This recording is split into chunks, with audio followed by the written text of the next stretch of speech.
May mga bagay na hindi dapat sinusubukan kahit sinasabi mong laro lang. Hindi dahil may mangyayaring kakaiba agad, kundi dahil may mga bagay na matagal nang naghihintay na may magbukas ulit sa kanila. Ako si Alira. Hindi ako mahilig sa mga paranormal na bagay. Hindi ako naniniwala sa kapalaran na hinuhulaan sa baraha. Pero noong gabing yun, wala akong balak maging killjoy. 4 kaming magkakaibigan noon. Ako, si Neria, si Solen, at si Cavial. Hindi rin kami yung tipo ng barkadang maingay. Mas madalas kaming mag-usap tungkol sa mga kakaibang bagay. Mga misteryong hindi nasosolve. Mga lumang kwento na hindi alam kung totoo o gawa-gawa lang. Si Neria ang pinakakakaiba sa amin. Mahilig siyang mangolekta ng mga lumang gamit. Mga bagay na hindi mo basta-basta makikita sa mga ordinaryong tindahan. Isang gabi, nag-chat siya sa group namin. May nakuha ako. Wala nang paliwanag. Alam na agad namin kung anong ibig niyang sabihin. Nagkita kami sa apartment ni Neria. Hindi ito malaking lugar. Isang lumang unit sa dulo ng isang gusali na mukhang matagal nang walang nagre-renovate. Pagpasok pa lang namin, napansin ko na agad ang mesa sa gitna ng sala. May maliit na kahon sa ibabaw, hindi pa ito bukas. Nakaupo si Neria sa sahig. Nakatingin sa kahon na parang matagal na niyang iniisip kung bubuksan ba o hindi. Yan ba yung sinasabi mo? Tanong ni Solen. Tumango si Neria. Tarot deck. Natawa si Caviel. Ano to? Hulaan ng future? Umiling si Neria. Hindi daw basta tarot. Iyon ang eksaktong sinabi niya. Hindi basta tarot. Binuksan niya ang kahon. Sa loob ay isang deck ng baraha. Pero agad kong napansin na kakaiba ito. Hindi ito makintab tulad ng mga normal na tarot cards. Parang luma, pero hindi sira. Ang mga gilid ng bawat card ay parang bahagyang kupas na parang ilang beses na itong nahawakan ng ibang tao. May kakaiba ring pakiramdam habang tinitingnan ko ang deck. Parang may bigat kahit papel lang naman. Saan mo nakuha? Tanong ko. Saglit siyang tumahimik. Binili ko sa isang matandang babae. Sa antique shop? Umiling siya. Hindi tindahan. Hindi na siya nagdagdag ng paliwanag. Umupo kaming 4 sa paligid ng mesa. Si Caviel ang unang kumuha ng baraha. Okay, kung tarot to, dapat may magbabasa. Tinuro niya si Neria. Obviously, ikaw. Napangiti si Neria pero halatang may kaba rin. Hindi ako expert. Wala namang exam, sabi ni Solen. Try lang. Nag-shuffle si Neria ng baraha. Tahimik kaming lahat habang ginagawa niya yon.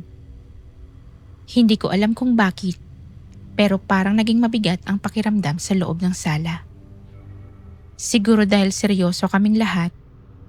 Siguro dahil alam namin na wala naman sa amin ang talagang marunong. Naglatag siya ng 4 na card sa mesa. Isa para sa bawat isa sa amin. Random lang, sabi niya. Kung ano lumabas. Si Caviel ang unang bumunot. Binaliktad niya ang card. May larawan ng isang hagdan pababa sa ilalim ng lupa.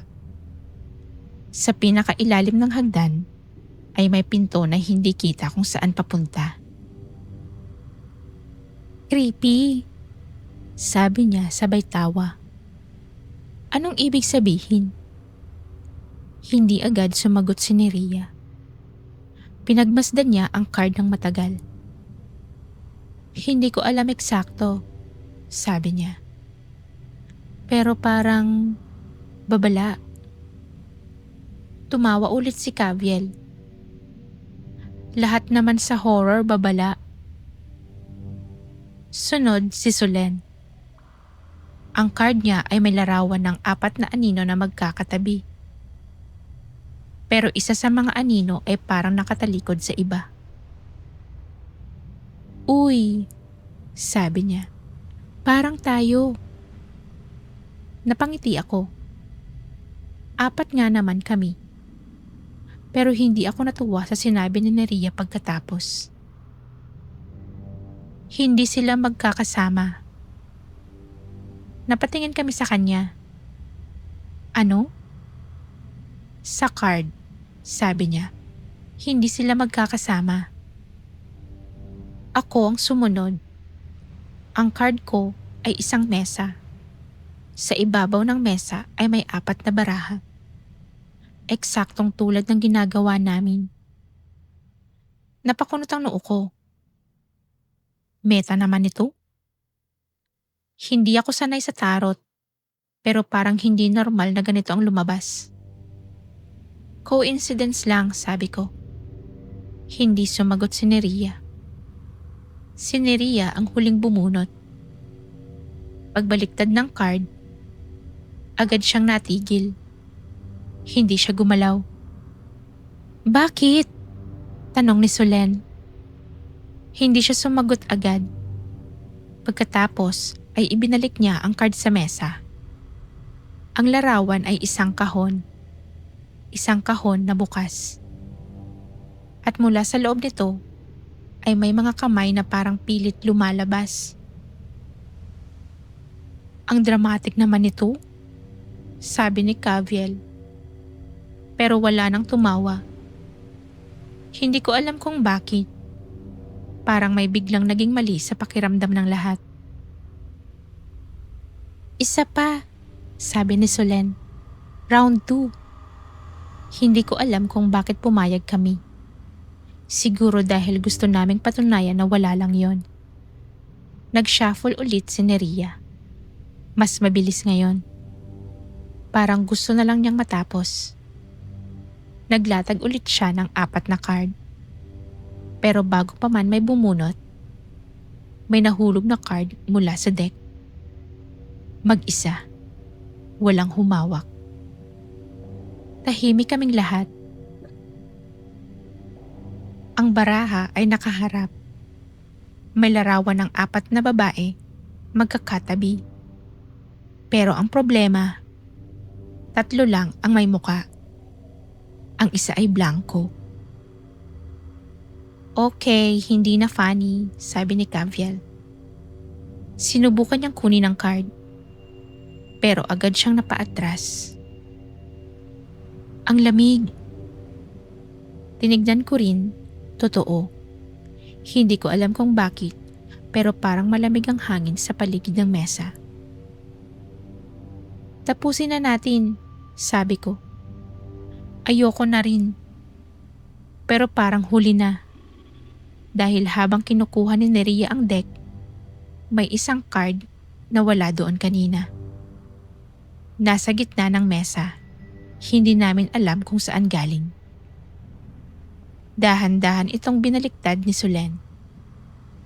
At doon nagsimula ang totoong problema. Ang card ay may larawan ng isang silid. May 4 na babae sa loob. Nakatayo sila sa paligid ng mesa. Eksaktong kami. Pero may isang bagay na hindi namin agad napansin. May isa pang figura sa likod nila. Nakatingin, naghihintay. Hindi natin ito card kanina, sabi ko. Hindi, sagot ni Neria. Halos pabulong. Biglang nagsalita si Caviel. May nakatayo sa likod mo. Napatingin ako sa kanya. Ha? Hindi siya tumatawa. Hindi rin siya nagbibiro. Nakatingin lang siya sa likod ko. Paglingon ko, wala naman. Pero nang bumalik ako sa mesa, nagbago na ang larawan sa card. Ang figura na nasa likod ng 4 na babae ay wala na. Tahimik kaming lahat dahil sa gilid ng mesa may isang anino na hindi namin napansin kanina. Sinunog din ni Ria ang tarot deck kinagabihan. Akala namin doon matatapos. Pero mali kami. Dahil 1 linggo matapos yun, nakita ko ang isang bagay sa mesa ko. Isang baraha, hindi nasunog, hindi nasira. Ang larawan ay isang silid. May 2 babae at sa likod nila may 3 anino na naghihintay. Hindi na natapos ang laro. Sinubukan naming itago ang tarot sa kahon at isara. Ibabalik ni Neria kung saan niya nakuha. Pero kinabukasan, wala na si Caviel. Hindi siya sumasagot sa tawag, hindi rin siya umuwi sa kanila. 2 araw ang lumipas bago namin siya nakita. Sa apartment ni Neria, nakaupo siya sa sahig. Sa harap ng mesa, mag-isa. Ang tarot deck ay nakalatag. "Kavi?" sabi ko. Hindi siya gumalaw. Hindi rin siya sumagot. Nang lumapit ako, napansin ko ang mga cards sa mesa. 4 ulit. Pero iba ang larawan. 3 babae na lang ang nakatayo sa silid. At sa likod nila, may 2 anino na ngayon. Hindi na nagsalita si Caviel mula noon. Parang may nawawala sa kanya. Parang may bahagi ng isip niya na naiwan kung saan. 3 na lang kaming natitira. At hindi ko alam kung sino ang susunod na mawawala. Pero alam ko na hindi pa tapos ang laro. Dahil tuwing gabi, paggising ko, may isang bagong card na lumalabas sa mesa ko. At sa bawat bagong baraha, mas dumadami ang mga anino.